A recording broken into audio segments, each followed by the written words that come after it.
Bienvenidos al sexto encuentro de Economía Senior. Llevamos 6 años reflexionando, dialogando, investigando sobre todas estas cuestiones relacionadas con la edad de jubilación, con las pensiones, con la ayuda sociosanitaria, con el nuevo paradigma. Estamos en una nueva situación, realmente hay muchas personas mayores de 65 años con deseos de seguir trabajando en plenitud de facultades.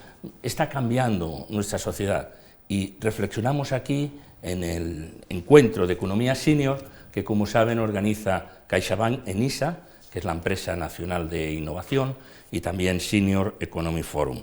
Bueno, hemos titulado en este caso si estamos o no estamos en un punto de inflexión. Veremos. El año pasado tuvimos la oportunidad de comenzar con una entrevista con el ministro José Luis Escrivá. Tuvo una enorme repercusión. Todavía había muchas cosas por delante, muchas cosas por hacer, algunas se han hecho este año y queremos saber ahora dónde nos encontramos y precisamente comenzamos también, y es una suerte, en este diálogo con el ministro José Luis Escrivá. ¿Qué tal? ¿Cómo está? Muy bien, muchas gracias. Un placer siempre. Vaya año más intenso. Usted anunció una serie de cuestiones, se han producido. Nos gustaría saber cómo ha sido este año difícil y dónde estamos en este momento. Pues si seguimos una perspectiva puramente cronológica, después de nuestra entrevista, también muy gratificante para mí, justo hace un año, un poquito menos de un año, lo primero que hicimos, y eso fue ya en el mes de julio, fue algo que para nosotros, yo creo que para todos, puede considerarse como un hito, porque llevábamos décadas y décadas esperando que los autónomos, los que trabajan por cuenta propia, tuvieran un régimen en la seguridad social que convergiera con el régimen general, tanto en protección como también en que sus rendimientos estuvieran alineados, como en el caso de los asalariados, a sus rendimientos netos, a sus ingresos reales. Eso lo acordamos con todos los agentes sociales y en este caso también en una mesa ampliada con los representantes de las 3 principales asociaciones, las más representativas de los autónomos. Ese acuerdo dio lugar a una ley que ya está en vigor y que desde el 1 de enero de este año pues los autónomos tienen una protección reforzada y además durante un periodo que se va a dilatar durante una década, progresivamente sus ingresos se van a ir ajustando a sus rendimientos reales progresivamente. ¿Qué supone esta norma tan importante y tan esperada? Por una parte, que los autónomos van a beneficiarse más de la acción protectora de la seguridad social. Le pongo un ejemplo. Antes, un autónomo, para tener una ayuda en caso de que vinieran malas, tenía prácticamente que cerrar la persiana y dejar de ser autónomo, el famoso cese de actividad. Ya con la pandemia hicimos una excepción, con las prestaciones extraordinarias de autónomos que tenían una caída importante de actividad, y ahora, con la norma ya aprobada, ya de forma estructural, podemos decirlo así, los autónomos, cuando tienen una caída importante de actividad, pueden tener un apoyo de la Seguridad Social, análogo a lo que sería un desempleo, por así decirlo, y sobre todo los autónomos de ingresos más bajos. Al mismo tiempo, los autónomos van a cotizar crecientemente por rendimientos netos. Eso significa que un autónomo, al principio de su carrera, normalmente cuando tiene menos ingresos, va a cotizar significativamente menos que lo hacía antes, que tenía un mínimo que se va a rebajar. Y según vaya avanzando su carrera laboral, según vaya teniendo más ingresos, pues irá cotizando acordemente. Y de esta forma pues tendrá que tener también mejores prestaciones. Todo eso ha pasado en este año, autónomos, pero ha habido más cosas este año también. Sí,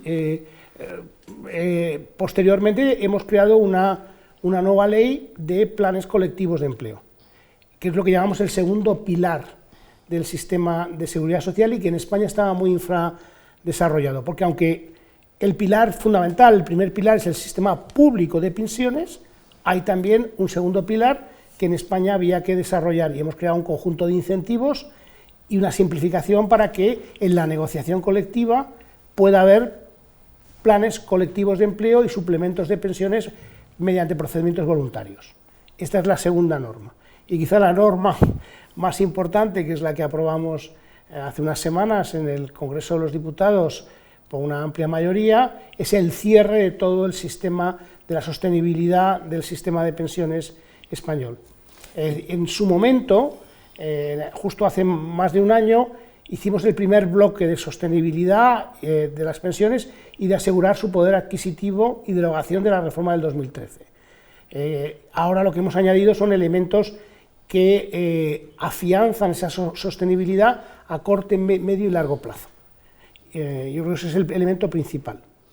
Sobre esta cuestión, de todos modos, usted sabe que hay una relativa controversia, ¿no? No todo el mundo se lo cree. Todo el mundo dice, ¿pero esto realmente va a ser sostenible? Y el otro día, hablando con unas personas del entorno, unos 40 años, decían, sí, pero cuando nos toque a nosotros, eso ya nos llega tarde y tal. ¿Cómo se defiende el que sí hay sostenibilidad en estas propuestas y en esta aprobación que se ha hecho en el Congreso de los Diputados? Desgraciadamente en España, y esto viene de lejos, se ha creado una visión absolutamente artificial de falta de sostenibilidad de las pensiones y sobre todo para los más jóvenes, que no responde en ningún caso ni a la realidad ni a la solidez de las proyecciones que se hacen desde las instancias que realmente están preparadas para ello, como somos nosotros, la Seguridad Social, como pueden ser las autoridades europeas, lo que se llama el informe de envejecimiento que se elabora en Europa cada 3 años, o las proyecciones que hace la Autoridad Independiente de Responsabilidad Fiscal. Si atendemos a esas proyecciones, podemos comprobar que el sistema de pensiones en España está sometido a una cierta tensión en la década de los 30 y en la década de los 40, que es cuando se jubilan los llamados baby boomers, es decir, yo. Y que esa tensión surge porque la generación que nos sigue, la de mis hijos, es una generación más estrecha, que es la que tiene que financiar el sistema de los que se jubilan. En un sistema de reparto como el que tenemos, donde una generación financia a la anterior. ¿Qué es lo que ocurre? Y eso es así, y es determinístico y no está sometido a discusión, que la generación que sigue a la generación de nuestros hijos es de tamaño similar a la de nuestros hijos, con lo cual se produce un reequilibrado en el sistema y el gasto en pensiones baja significativamente en España a partir del año 2050. Esto no es discutible. Por lo tanto, si alguien puede estar realmente tranquilo sobre sus pensiones, son aquellos que se jubilarán más allá del 2050.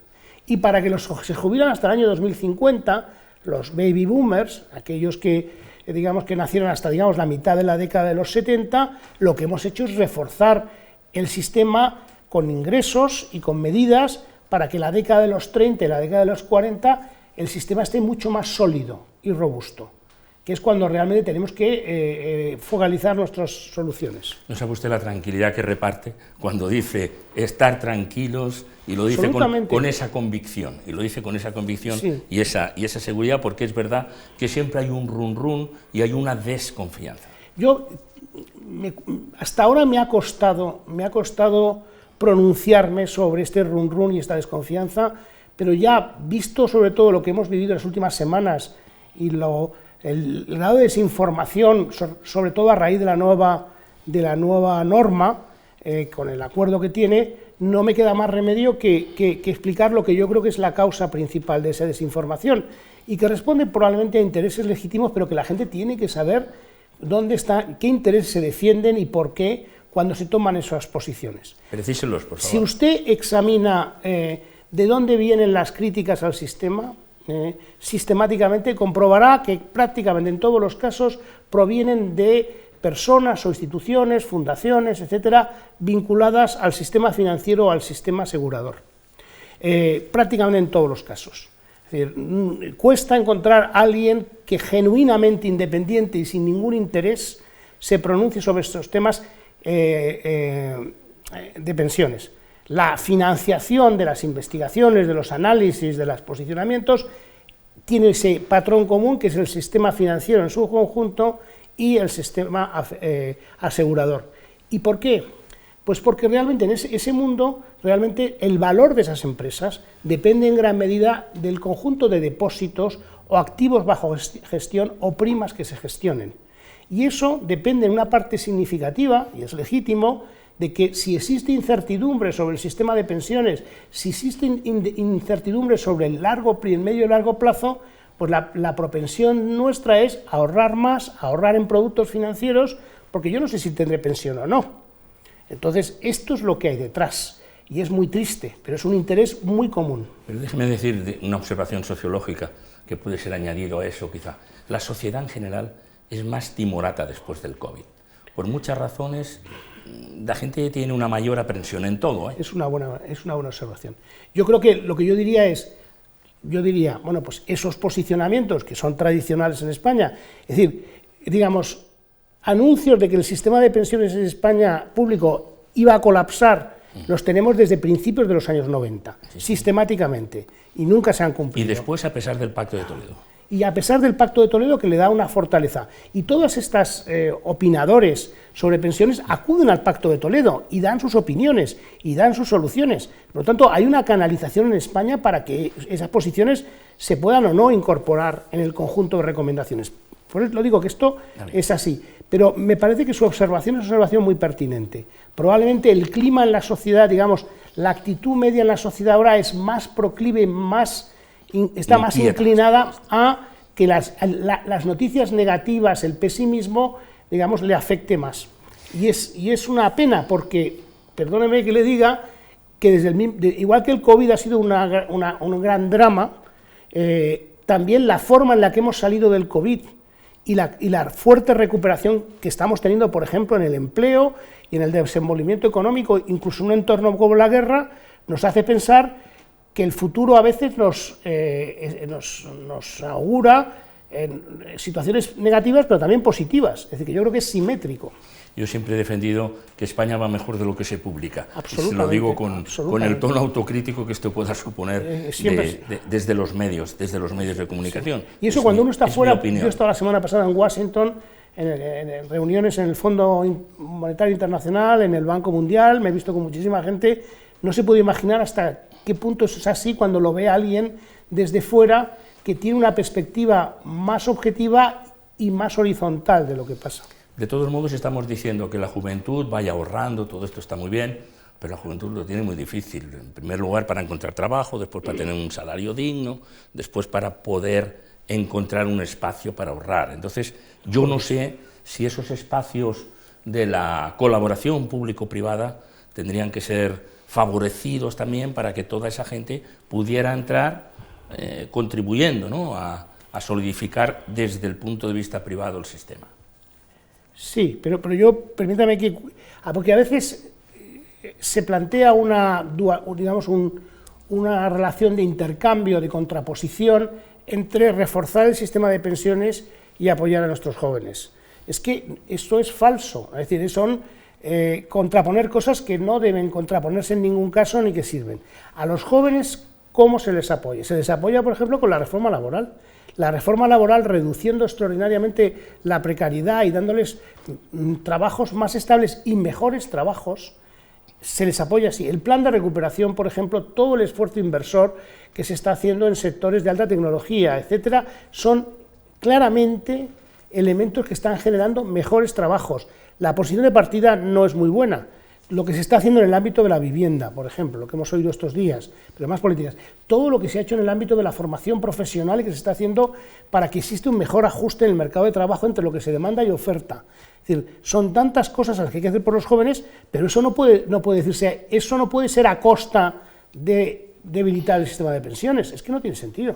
De todos modos, también evoluciona el segmento superior a los 65 años en España, que pronto pues será la tercera parte aproximadamente de la población, y ahí hay nuevas demandas también, no solamente en el ámbito de las pensiones, en el ámbito sociosanitario, por ejemplo, en esa voluntad de que todo el mundo, y es legítima, dice, bueno, yo me hago mayor, pero cuanto más tiempo pueda estar en mi casa, hasta que sea imposible, mejor que estar en una residencia o que estar, por supuesto, en un hospital.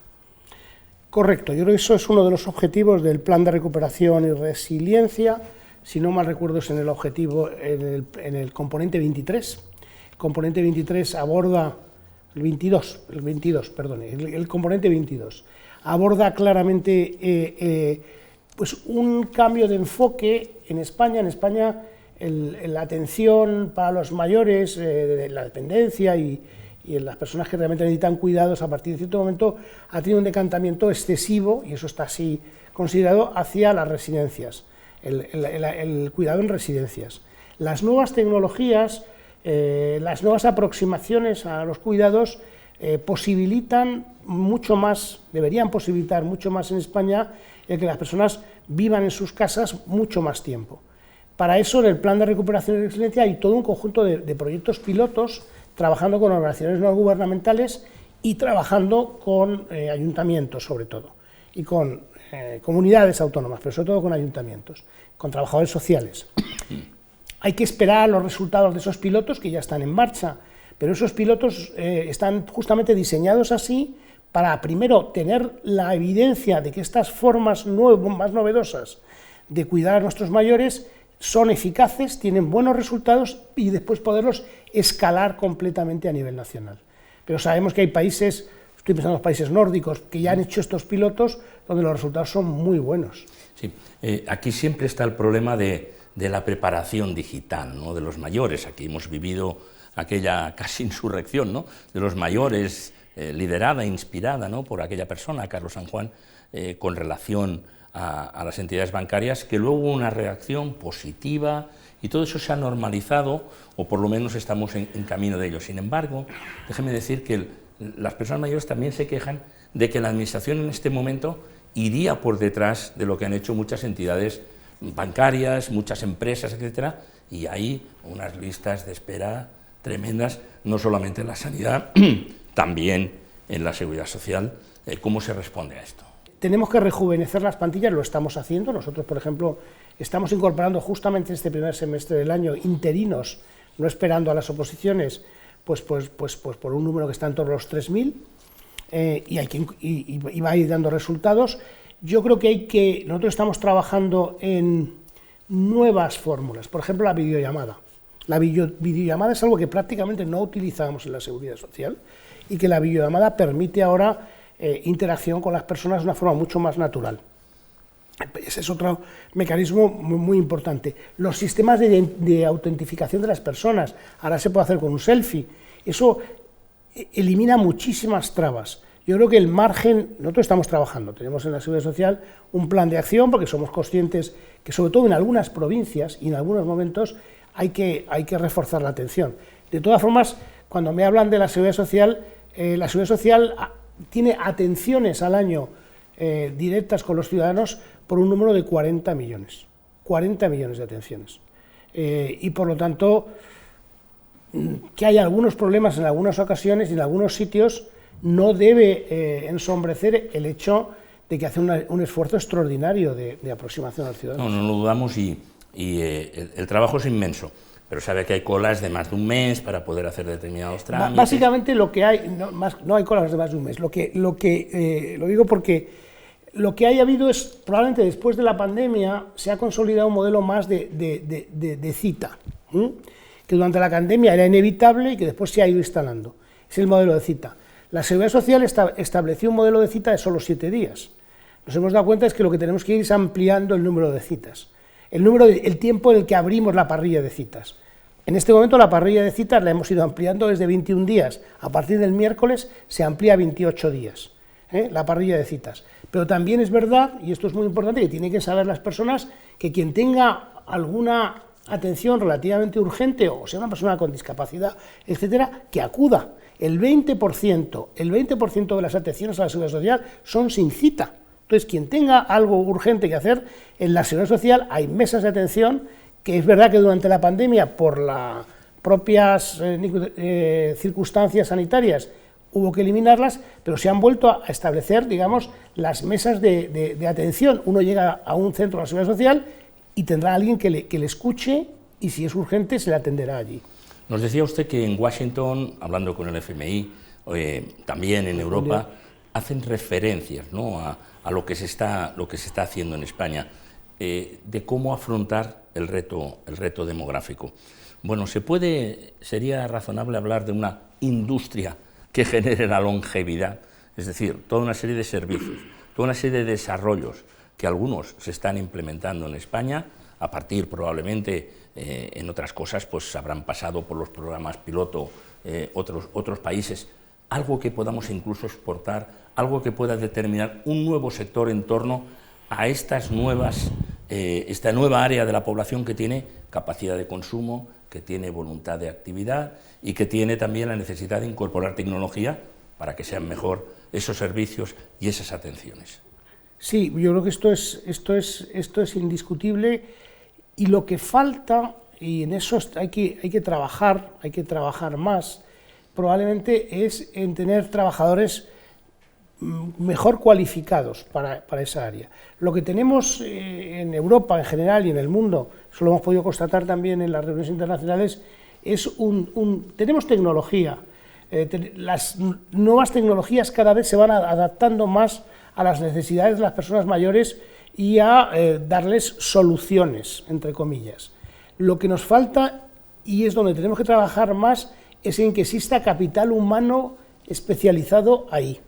Y es donde yo creo que hay que incluirlo en los ámbitos de la formación profesional, en los ámbitos de la formación dual, para tener más, es decir, hay que reforzar los servicios sociales de los ayuntamientos, por ejemplo, que tienen que hacer una labor de acompañamiento en las nuevas tecnologías. Yo creo que tenemos el capital físico, nos falta a veces más el capital humano, no solamente en España. De acuerdo. En la situación que estamos, ahora ya se aprobó la ley de la reforma de las pensiones. Qué suerte que no hayamos vivido lo que están viviendo otros países, ¿no? Como lo que estamos viviendo en Francia en este momento, que no hacemos referencia, pero que realmente estremece a todo el mundo que lo está viviendo, y además por pasar de 62 a 64 años, que visto desde nuestra perspectiva, pues nos parece incluso incomprensible, ¿no? Pero permítame que le diga, el año 95 se aprueba el Pacto de Toledo. En ese primer momento parece que todo el mundo ya queda en esa tranquilidad, etcétera y tal. Todo lo nuevo que estamos haciendo, todo lo que viene a continuación de esos vaivenes a los que se nos ha referido, 2 décadas con dificultades, ¿hará revisar profundamente el Pacto de Toledo?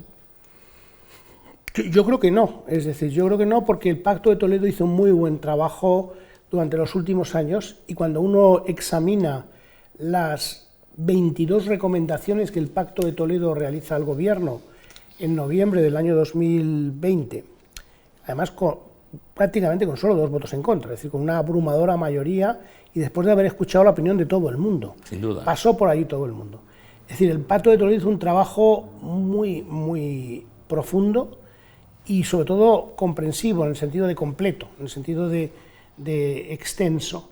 Que puede quedar alguna cosa más pendiente para el Pacto de Toledo. Yo creo que ellos están pensando ya reunirse otra vez y darle una vuelta, pero yo creo que el grueso de lo que había que hacer se ha hecho, porque nuestras normas, estas 5 normas que hemos pasado en los últimos 2 años, abordan prácticamente las 22 recomendaciones, y por lo tanto salimos con un sistema muy, muy completo y muy moderno, sinceramente lo creo, y muy sostenible, además, muy sostenible y con mucho equilibrio en la sostenibilidad, porque por una parte, volviendo al tema este que preocupan a muchos, ¿y por qué es equilibrado? Porque por una parte nos apalancamos en la anterior reforma aprobada en el Pacto de Toledo del 2011, que es la edad legal de jubilación, y lo que nos faltaba era modificar un poquito los incentivos sobre la jubilación anticipada, digamos, desincentivar un poquito más la jubilación anticipada, sobre todo de determinados colectivos, y al mismo tiempo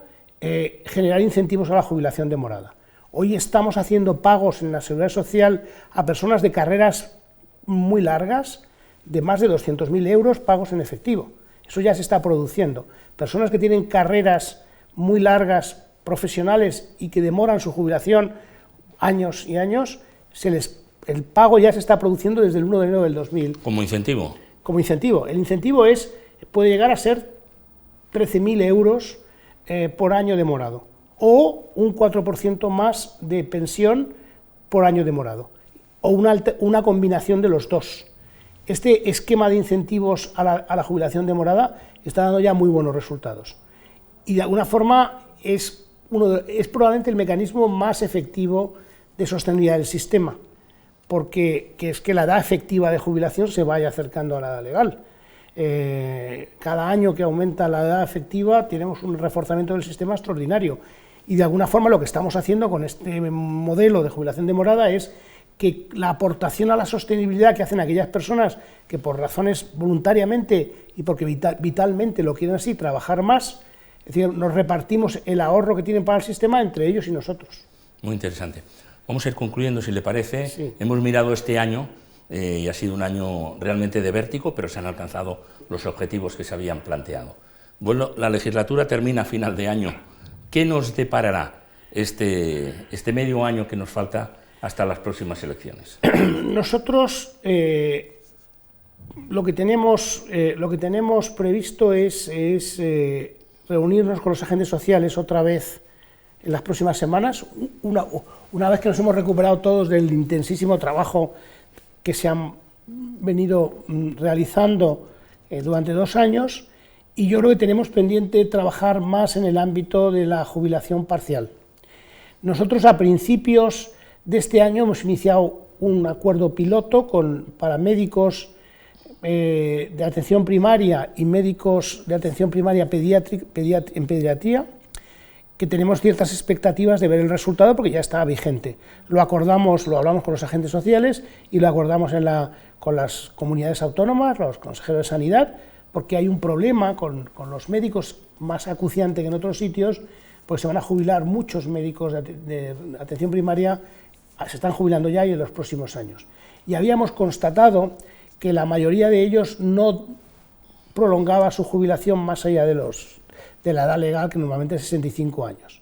Entonces, lo que hemos hecho, y tenemos unos meses solamente de experiencia, tenemos que evaluarlo más, es que les hemos dado 2 opciones a los médicos que no tenían, estos médicos de atención primaria. La primera es exactamente que pueden compatibilizar el 75% de su pensión y seguir trabajando en los servicios de salud de las comunidades autónomas. La segunda es que pueden trabajar media jornada y simultanearla también con el 75% de su pensión.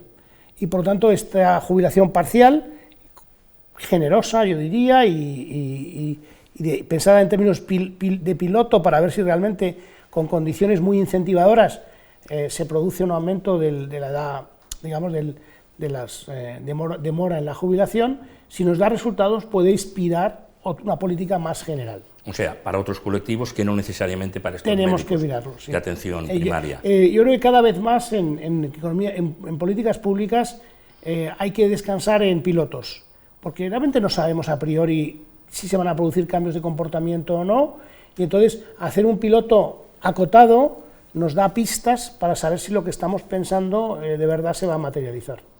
Ministro José Luis Escrivá, ha sido un placer dialogar con usted. Muchas gracias por de nuevo estar en este encuentro como siempre, de economía. Y muchísimo ánimo en la labor de divulgación que hacéis, porque es importantísima. Muchas gracias, pues se lo traslado en nombre de la organización. Y también, como hemos hablado de reto demográfico, ahora vamos a hablar, la siguiente conversación para hablar esta área de gobierno será con el secretario de reto demográfico, con Francesc Boya. Hay mucho que decir ahí. Gracias.